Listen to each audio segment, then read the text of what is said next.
हम जो भी सोचते हैं हमारा सबकॉन्शियस माइंड वही मान लेता है। अगर किसी काम को करने से पहले हम ये सोचें कि हम वो काम कर लेंगे तो हम उस काम को जरूर कर लेंगे। इसका उल्टा सोचने पर उल्टा ही होगा।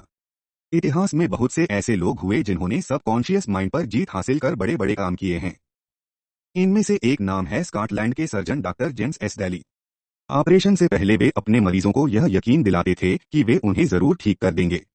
उनके मरीज इस बात को मान लेते थे, जिससे उनके सबकॉन्शियस माइंड पर असर पड़ता था और यही असर उनके शरीर पर भी देखने को मिलता था। सबकॉन्शियस माइंड की ताकत को समझने के लिए हम हिप्नोटिज्म का एग्जाम्पल ले सकते हैं।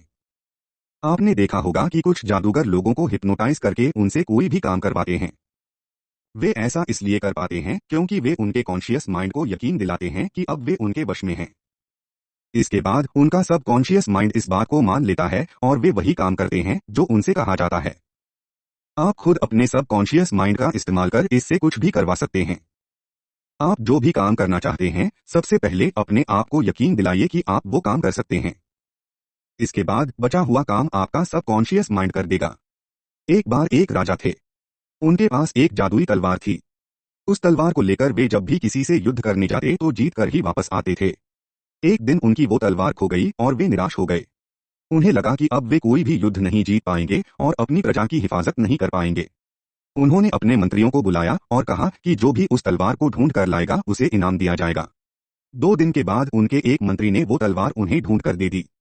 अब राजा फिर से सभी युद्ध जीतने लगा।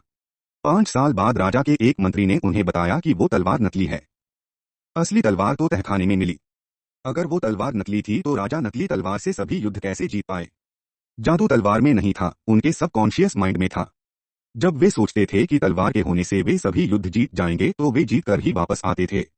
इस तरह आप अपने सबकॉन्शियस माइंड को कुछ भी यकीन दिलवाकर उसे हकीकत में बदल सकते हैं। एक लड़के की बड़ी ख्वाहिश थी कि वो एक बैट्समैन बनकर स्टेडियम में क्रिकेट खेले। हर रात सोने से पहले वो सोचता था कि वो एक दिन बहुत बड़ा बैट्समैन बनेगा।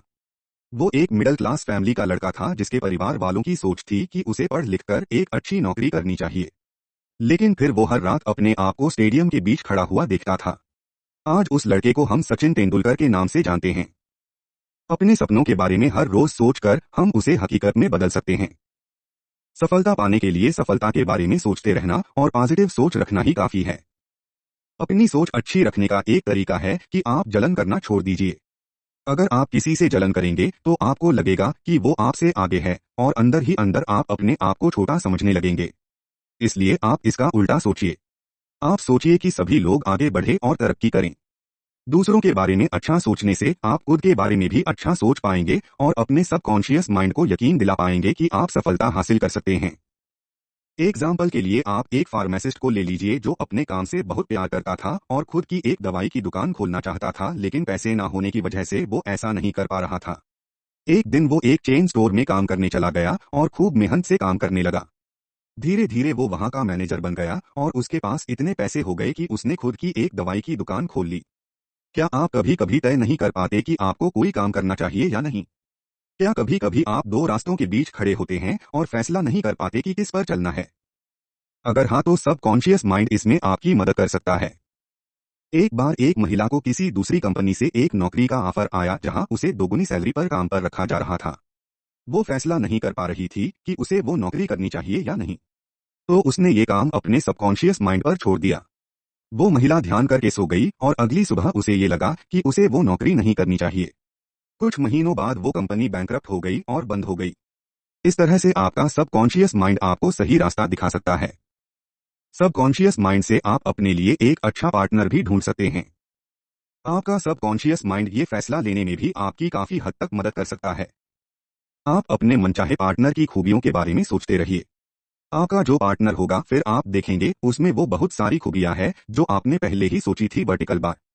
अगर हम अपने अंदर से नेगेटिव सोच को निकाल दें तो हम आसानी से खुशी पा सकते हैं।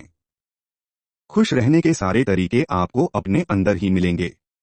बाहरी चीजों से आप कभी खुशी नहीं पा सकते। एक बार एक सेल्समैन ने लेखक से सलाह मांगी। वो सेल्समैन बहुत मेहनत करता था लेकिन उसे प्रमोशन नहीं मिल रहा था।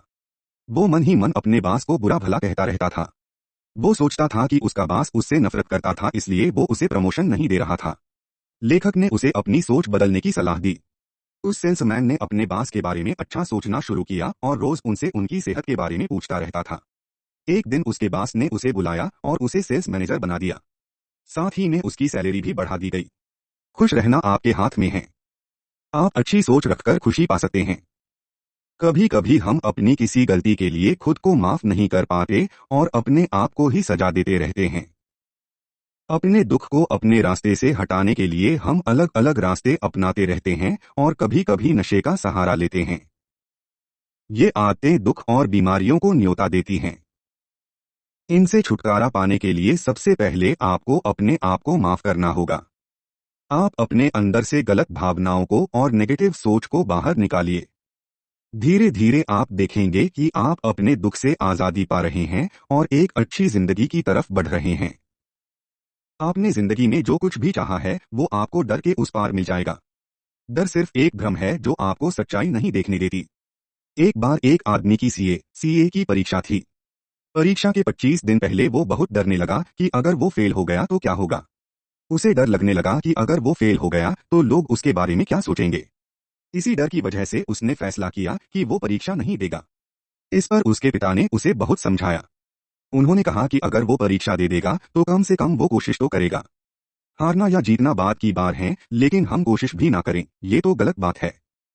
काफी समझाने पर वो लड़का मान गया और उसने फैसला किया कि वह परीक्षा देगा। उसने परीक्षा दी और वो अच्छे नंबर से पास हुआ। अक्सर लोगों को बूढ़े हो जाने का डर रहता है। क्या आप जानते हैं बुढ़ापा किसे कहा जाता है? जब आप कुछ नया करना छोड़ देते हैं तब आप बूढ़े हो जाते हैं। अगर आप जवान रहना चाहते हैं तो आप हमेशा कुछ नया सीखते और करते रहिए। कुछ लोग रिटायर होने के बाद घर पर बैठ जाते हैं और अपने मरने का इंतजार करने लगते हैं। उनके हिसाब से अब उनकी जिंदगी में कुछ नहीं रह गया। उनके शरीर की ताकत खत्म हो गई है और अब बस घर पर बैठकर सोना और आराम करना ही उनकी जिंदगी का मकसद रह गया। जब आप ऐसा सोचने लगते हैं तब आप बूढ़े हो जाते हैं क्योंकि आपकी सोच बूढ़ी हो चुकी है। अगर आपको जवान रहना है तो आप अपनी सोच को जवान रखिए। रिटायर होने के बाद आप दुनिया घूम सकते हैं और अपने बचे हुए शौक पूरे कर सकते हैं। आप किसी भी उम्र में अपनी जिंदगी खुशी से जी सकते हैं। सबकॉन्शियस माइंड हमेशा काम करता रहता है और इसकी शक्ति का इस्तेमाल करके आप अपने जिंदगी के फैसलों को आसानी से ले सकते हैं। इसकी मदद से आप अपने डर पर काबू पा सकते हैं, रोगों से लड़ सकते हैं और अपने सपनों को हकीकत में बदल सकते हैं। डर पर काबू पाने के लिए आप ये तरीका आजमाइए।